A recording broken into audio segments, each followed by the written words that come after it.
Bismillahirrahmanirrahim. Assalamualaikum warahmatullahi wabarakatuh.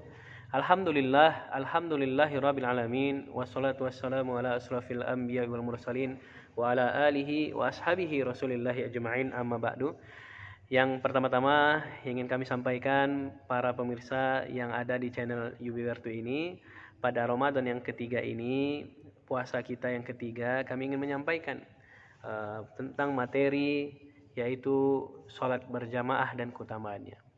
Baiklah pemirsa sekalian, kaum muslimin dan muslimat dimanapun teman-teman berada, di siang kali ini mengenai materi ini, yaitu ada 6 poin. Ada 6 poin yang akan kami jelaskan. Yang pertama mengenai definisi sholat berjamaah. Yang kedua dalilnya. Yang ketiga bagaimana yang ketiga, maka kita lakukan nanti apa saja sholat berjamaah itu. Kita harus kenal biar kita tahu apa saja itu. Yang keempat, maka hukumnya seperti apa. Bagaimana para mazhab melihat apakah ada yang wajib, sunnah dan sebagainya.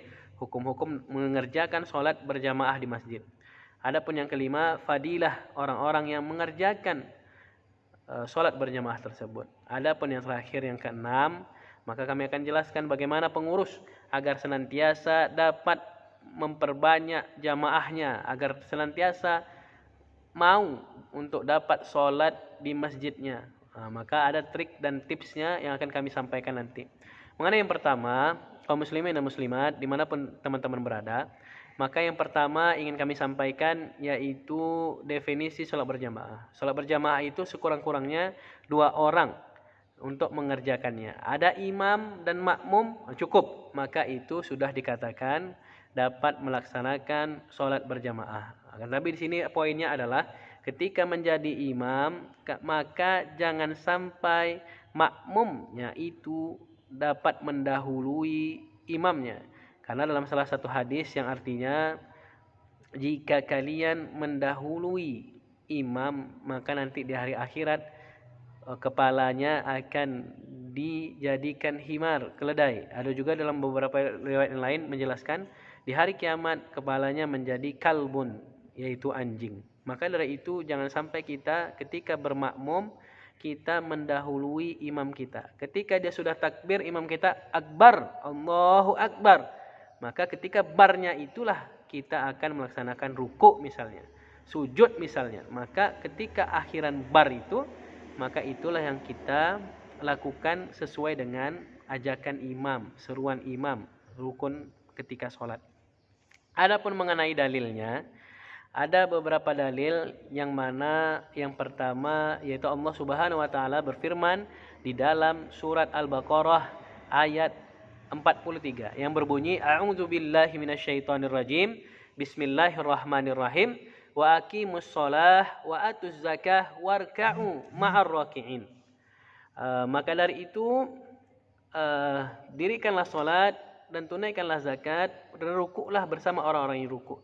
Dalam ayat ini maka jelaslah bahwasanya Allah menyuruh kita agar senantiasa melaksanakan salat itu tidak sendirian, rukuk bersama orang rukuk, maka itu berjamaah untuk mengerjakannya. Selain itu juga dalam hadis Nabi diperkuat. Ketika itu Nabi bersabda yang artinya, aku memanggil seseorang agar membawa kayu bakar. Habis itu aku memanggil muazzin untuk melantunkan azannya, dan aku menunjuk salah satu imam untuk mengimamkan solat. Maka ketika sehabis solat, kata Nabi mengatakan bahwa saking marahnya beliau ingin membakar rumah-rumah orang yang tidak solat berjamaah. Saking marahnya beliau pada waktu itu. Maka dalam hadis ini, kalau teman-teman bisa Google dan cari kata-katanya, atau nanti bisa lihat di feed Facebook kami, maka itu ketentuan-ketentuan itu menentukan Nabi lebih senang atau lebih senang melihat kita berjamaah di masjid. Nah ini, jangan sampai kita sebagai laki-laki, kalau tidak ada uzur, tidak sakit, tidak lagi safar, maka kita wajib untuk ke masjid. Maka ini dia, perlu kita untuk melaksanakan sholat berjamaah. Adapun selanjutnya mengenai Yang ketiga tuh apa saja sih sholat yang berjamaah itu? Maka kita harus tahu. Jangan sampai nanti tiba-tiba sholat yang harusnya dikerjakan sendiri, afdolnya sendiri kita kerjakan berjamaah. Maka daripada itu, yang pertama tak lain dan tak bukan sholat fardu. Yang 5, subuh, zuhur, asar, maghrib, isya. Maka kelima sholat fardu ini wajib yang namanya kita melaksanakan sholat berjamaah. Sholat berjamaah ini contohnya adalah yang 5 ini, sholat fardu. Adapun selanjutnya yang kedua, sholat sunnah. Apa? Sholat sunnah Idul Adha, sholat sunnah Idul Fitri, sholat istisqa memanggil hujan, sholat itu dia, sholat tarawih juga termasuk ke dalam dilakukan secara berjamaah. Dalam sebuah riwayat banyak mengatakan bahwa sholat tarawih itu dulunya ketika zaman Nabi itu sendirian Nabi itu begitu mengerjakannya, bukan beramai-ramai. Tapi ingatlah bahwa ini ijtihad Umar bin Khattab ketika itu melihat para sahabat ini kok berpencar-pencar begitu sholatnya. Maka beliau tunjuk Ubay bin Ka'ab agar menjadi imam. Habis itu beliau bilang ini merupakan bid'ah yang baik. Akan tetapi ingat, Nabi juga pernah dalam hadis yang lain menyebutkan ketika sholat malam itu ada orang-orang, ini kan sholat tarawih ini dia qiyamul lail nama lainnya. Maka ada sahabat juga yang mengikutinya sampai 3 hari berturut-turut ikut bersama Nabi. Tapi Nabi takut di hari keempat beliau tak datang, tidak takut nanti diwajibkan sholat malam bagi kalian. Dan kalau ketika sholat malam ini wajib, aku takut kalian tidak dapat melaksanakannya. Maka inilah kekhawatiran Nabi dalam hadis lainnya. Maka sholat tarawih ini tidak mengapa dikerjakan berjamaah. Itulah kuncinya. Adapun masalah berikutnya, kaum muslimin dan muslimat dimanapun teman-teman berada, yaitu mengenai hukumnya. Bagaimana? Imam mazhab kita Syafi'i dan juga Hambali, Imam Ahmad bin Hanbal, mazhab Syafi'i, itu menjelaskan bahwa sholat berjamaah itu hukumnya fardu kifayah.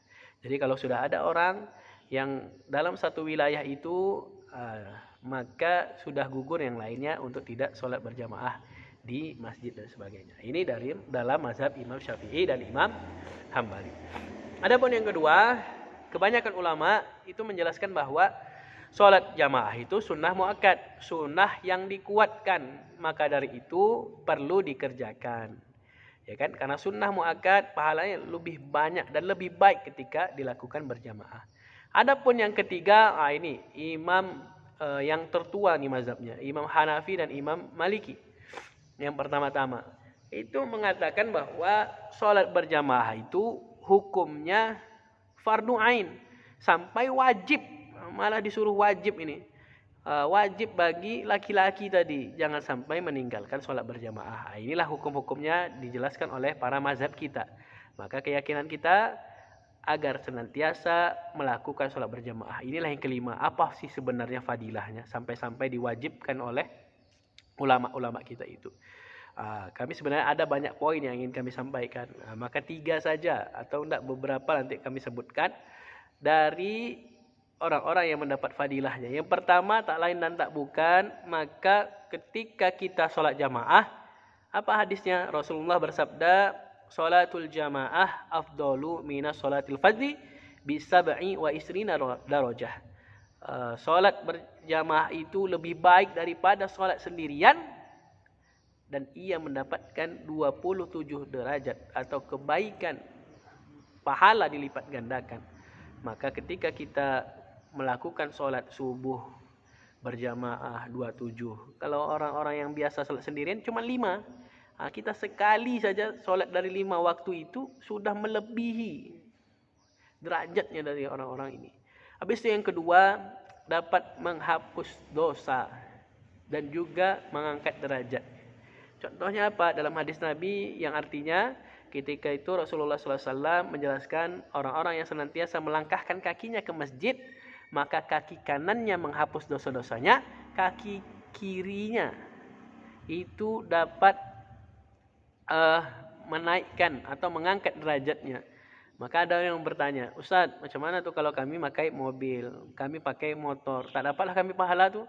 Maka dalam realitas ketika kita mewujudkan pahala, menggapai ketika modalnya lebih besar, maka pahalanya juga akan semakin besar. Maka dari itu secara realistis kalau kita melihat dalam hadis ini, sesungguhnya orang-orang boleh jadi ban depan itu dapat menghapus dosa, ban belakang dapat menggugurkan atau mengangkat derajatnya. Maka inilah poinnya, dapat mengangkat derajat seseorang. Adapun yang ketiga, fadilah. Ketika kita melakukan sholat berjamaah, tak lain dan tidak bukan hanya diri kita saja yang baik, akan tetapi masyarakat kita dapat makmur dan sejahtera. Apa contohnya? Contohnya ada masjid di Jogja namanya Jogokarian. Itu luar biasa Bapak Ibu sekalian, kaum muslimin dan muslimat, mungkin bisa tengok sharing-sharing di YouTube, luar biasa. Sampai-sampai berani setiap harinya ataupun setiap bulannya itu DP sedekahnya 0 karena semuanya diberikan. Maka dulu awal-awalnya mereka fakir miskin menjadi muzaki sekarang ini. Mereka dulunya yang menerima, sekarang mereka yang memberi. Maka sungguh luar biasa. Orang datang dari jauh, Aceh, Arab, bukan Arab mungkin tidak ada, Aceh, Padang, itu merupakan masjid percontohan. Jadi dia memakmurkan. Kalau kita lihat Madinah dan Mekah begitu juga, makmur masyarakatnya. Di sana semua makmur, sejahtera untuk masalah ekonomi. Alhamdulillahirabbil alamin. Maka itulah 3 tadi fadilah-fadilah yang dapat kami sampaikan karena keterbatasan waktu yang ada. Ingin kami sampaikan, tapi sejujurnya 3 itu adalah poin yang besar agar kita senantiasa melaksanakan sholat dalam berjamaah. Adapun yang terakhir, bagaimana kita sebagai pengurus masjid, kita dapat mengayomi, kita dapat mengajak masyarakat sebanyak-banyaknya mencintai masjid dan sholat di masjid. Ada 7 cara. Yang pertama, mesti kita cari muazin yang enak, yang merdu. Dulu Nabi saja ketika beliau memilih atau memanggil seruan azan itu tidak sembarang orang. 2 orang Bilal beliau. Yang pertama kita kenal Bilal bin Rabah, yang pertama Bilal bin Rabah, yang kedua adalah Abdullah bin Umi Maktum. Nah ini muazin Rasulullah SAW. Ada yang kedua, maka alangkah baiknya ketika muazinnya sudah bagus, kita dengar enak gitu kan, seruannya rindu, ketika mungkin boleh jadi ada pemirsa-pemirsa yang sudah umroh ke Masjidil Haram atau ke di Masjid Nabawi, maka merasakan bahwa nyamannya, lantunan azannya nyaman dan kita ingin bersegera ke masjid begitu. Maka yang kedua, tak lain dan tak bukan, kita mesti mencari imamnya. Ini imamnya. Jangan lagi besok cari orang-orang tua. A'udzubillah, Allahu Akbar, Bismillahirrahmanirrahim, Alhamdulillahi Rabbil Alamin. Sampai batuk-batuk dia. Jangan lagi orang-orang tua kita. Jadi majukan anak muda. Ketika ada anak muda itu enak. Bismillahirrahmanirrahim, Alhamdulillahi Rabbil Alamin, Ar-Rahmanir-Rahim, Maliki Yaumiddin, Iyyaka na'budu wa iyyaka nasta'in. Dan seterusnya. Siratal ladzina an'amta 'alaihim ghairil maghdubi 'alaihim waladdallin.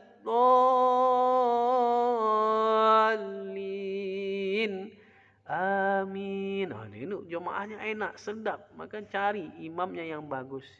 Habis itu lagi, kalau dah imamnya sedap, muazinnya yang bagus, maka enak kita pergi ke masjid. Adapun yang ketiga, yaitu speakernya. Kadang kita banyak melihat Bapak Ibu sekalian kaum muslimin, kadang-kadang masjid kita tuh, waduh, belum lagi baca bismillah, itu udah bunyi, bunyi gak enak. Maka ketika itu saja menyebabkan konsentrasi imam itu hilang. Nah ini yang bahaya, maka speakernya mesti bagus. Adapun selanjutnya, yang kelima, maka patut kita sadari selain tadi yang pertama muazin, yang kedua imam, yang ketiga adalah speakernya. Yang keempat ini mesti kita perhatikan tempatnya. Buatlah kadang-kadang kalau di Pekanbaru ini panas bukan main. Maka kita buatlah nyaman, pakai AC. Mungkin ada kaum muslimin yang pembisnis dan sebagainya, ajak agar masjidnya itu bisa nyaman, ditambah pakai AC dingin, harum, ya kan, enak begitu, nyaman kita, betah kita di dalam tuh. Nah, jangan lagi ada nanti orang-orang yang dilarang tidur di masjid. Jangan sampai begitu. Nanti kalau sudah nyaman, sudah bagus, nggak apa-apa tidur di masjid. Boleh jadi dari situlah dia mencintai, ada timbul rasa cinta untuk tinggal di masjid dan meramaikan masjid. Dengan demikian kita banyak pahalanya. Tapi kita ingat, kalau kamu tidur jangan lupa dialaskan, jangan sampai ilernya tuh itu kan susah nanti pengurus. Maka itu bawa bantal sendiri. Adapun berikutnya, ya ini selain tempatnya, maka yang kelima adalah WC-nya. Ini WC-nya perhatikan. Kita lihat di mal-mal luar biasa. Banyak penyambutannya, ada tukang bersihnya.